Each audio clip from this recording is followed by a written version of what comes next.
Saudari-saudaraku terkasih dalam Tuhan Yesus Kristus, selamat pagi dan berkah dalam. Kita bertemu kembali dalam renungan harian Senin 1 September 2025. Kita di awal bulan September akan merenungkan sabda-sabda Tuhan yang dikutip dari surat Paulus kepada jemaat di Tesalonika yang pertama, bab 4 ayat 13 sampai 17a. Paulus mengingatkan agar orang-orang di Tesalonika berlaku bukan sebagai orang yang bodoh, yang tidak punya pengharapan akan kebangkitan. Mereka diajak untuk mengerti kesudahan orang-orang yang sudah meninggal. Mereka akan dibangkitkan oleh Yesus yang diimaninya siang dan malam. Maka kalau kita percaya akan Yesus, jaminan kehidupan kekal dan kebangkitan badan akan didapatkan. Maka tidak perlu takut dan khawatir menghadapi kematian, karena akan ada kehidupan setelah kebangkitan. Pada Injil dari Injil Lukas bab 4 ayat 16 sampai 30, kita mendengarkan pengajaran Yesus bahwa dialah kepenuhan dari nubuat Yesaya yang mengatakan, "Aku diurapinya untuk menyampaikan kabar baik kepada orang-orang miskin,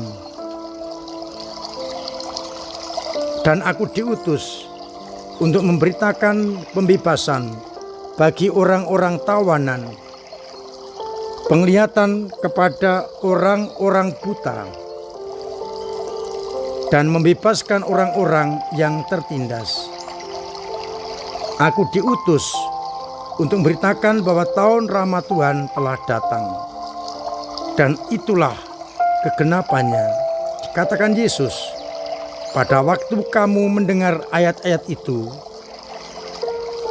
genaplah semuanya itu.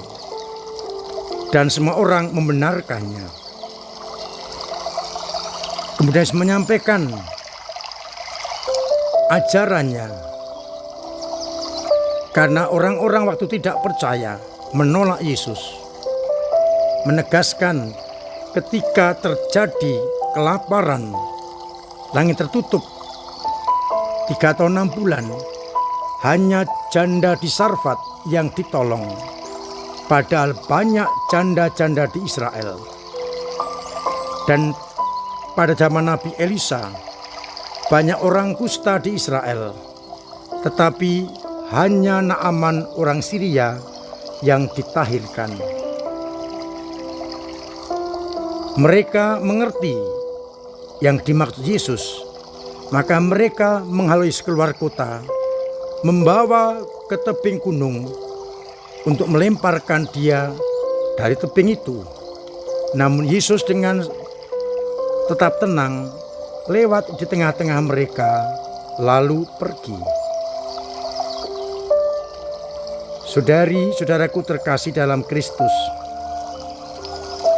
kalau kita perhatikan pada Injil, Yesus membaca nas dari kitab Nabi Yesaya yang menubuatkan bahwa ia diutus untuk mewartakan kebahagiaan, sukacita bagi orang-orang miskin, pembebasan bagi orang-orang yang tertawan, penglihatan bagi orang-orang buta dan seterusnya. Dan itu dilakukan Yesus di mana-mana, maka sebenarnya Yesusnya mengambil kesimpulan. Dialah yang dinubuatkan oleh Nabi Yesaya, semua terpenuhi. Dan kalau orang-orang Israel percayakan nabi-nabi, seharusnya ia percaya kepada Yesus sebagai kepenuhan nubuat nabi. Namun karena mereka mengerti Yesus dibesarkan di Nazaret bersama dengan Yusuf, Maria, dan saudara-saudaranya, maka mereka menolak. Dan penolakan itu diterangkan oleh Yesus dengan mengatakan, banyak janda di Israel, tapi hanya janda di Sarfat di Sidon yang ditolong oleh Allah. Banyak orang kusta di Israel, hanya Naaman orang Syria yang disembuhkan lewat Nabi Elia. Ini menyindir ketika orang-orang tidak percaya akan Yesus, maka yang ada adalah rahmat dipinggirkan, dialihkan kepada orang-orang lain. Kita juga sudah dipilih oleh Allah lewat pembaptisan. Dan banyak peristiwa kejadian yang kita alami berkat karya Allah dan Yesus sampai hari ini. Pertanyaannya, apakah kita seperti orang Israel masih menolak Yesus atau mengimani dengan kurang mantap, ataukah kita sudah beriman dengan mantap akan Yesus Kristus dan menyatakan hidup hanya kepadanya, sehingga apa yang disabdakan, apa yang dinubuatkan Nabi Yesaya juga kita alami. Pertolongan bagi orang-orang miskin atau kabar baik, pembebasan bagi orang-orang yang tertawan oleh apapun juga, penglihatan bagi orang-orang buta, pembebasan bagi orang yang tertindas. Kita diajak untuk mengimani itu, sehingga kita tetap beriman kepada Yesus Kristus dengan hidup sesuai dengan sabda dan kehendaknya. Apa buahnya? Apa balasannya kalau kita setia pada Yesus Kristus? Yakni kebangkitan badan dan kehidupan yang kekal. Hidup abadi dalam surga dan bukan hidup dunia. Sehingga kita mengalami sukacita bersama orang-orang kudus dalam kerajaan surga. Karena kita mengandalkan Yesus yang terbukti menjadi kepenuhan janji Allah lewat Nabi Yesaya.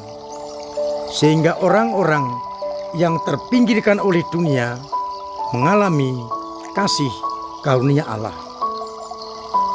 Mari kita dukung karya Yesus dengan mencoba memberikan kabar baik kepada orang-orang miskin, orang-orang yang berkekurangan, dengan cara berperhatian kepada mereka, membebaskan bagi orang-orang yang tertawan dalam hal apapun, ditawan oleh harga diri, ditawan oleh kekayaan, ditawan oleh kesombongan. Kita singkirkan, kita bebaskan. Penglihatan kepada orang-orang yang buta akan kehendak Allah, buta akan sabda Allah. Mari kita buka mata mereka untuk mengerti kehendak Allah, melaksanakan, dan akhirnya mendapatkan keselamatan dan juga pembebasan bagi orang-orang yang tertindas.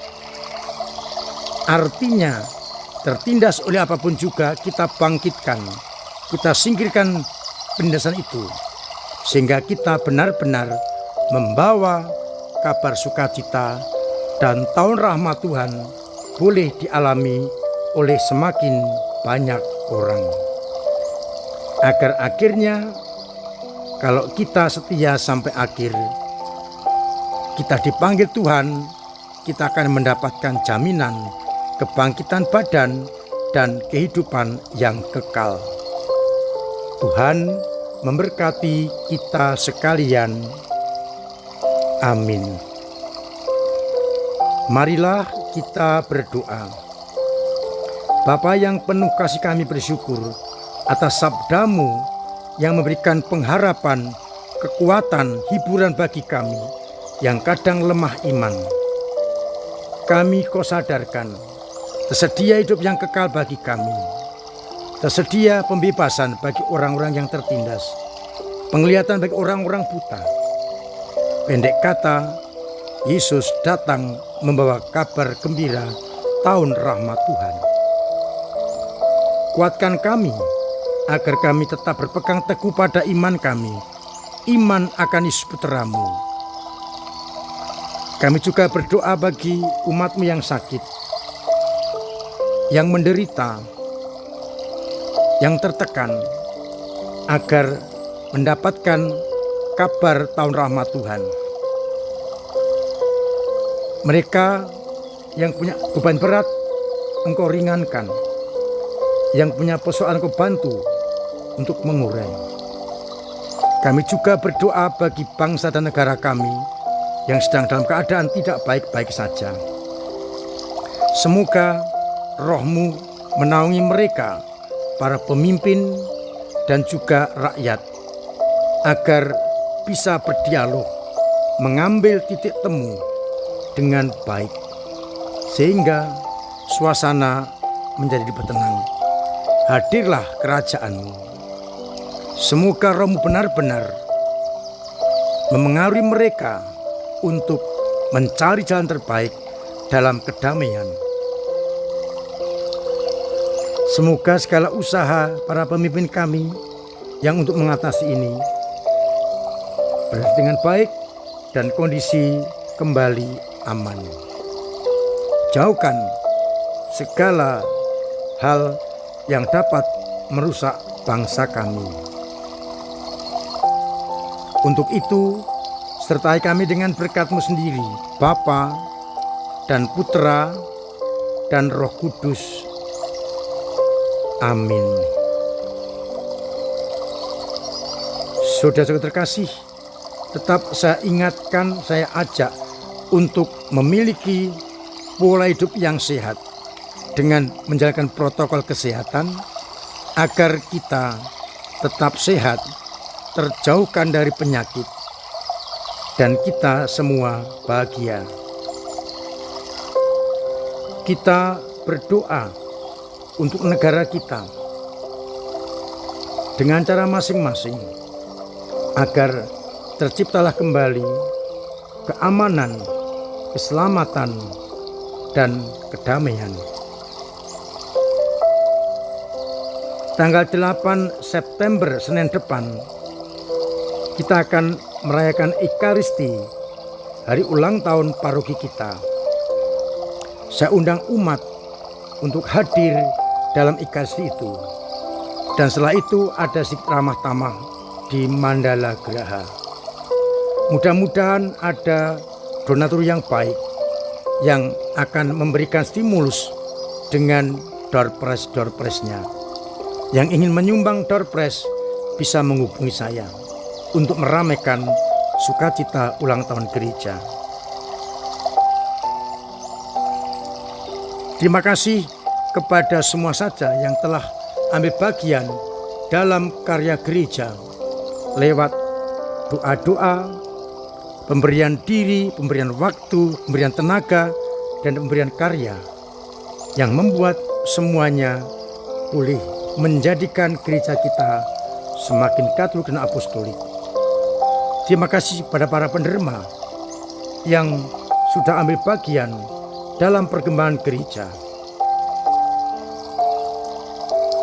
Semoga dengan cara kita masing-masing kita mampu mengadakan gereja di tengah-tengah masyarakat. Akhirnya saya mengucapkan selamat pagi, selamat merenungkan, salam sehat, Tuhan memberkati.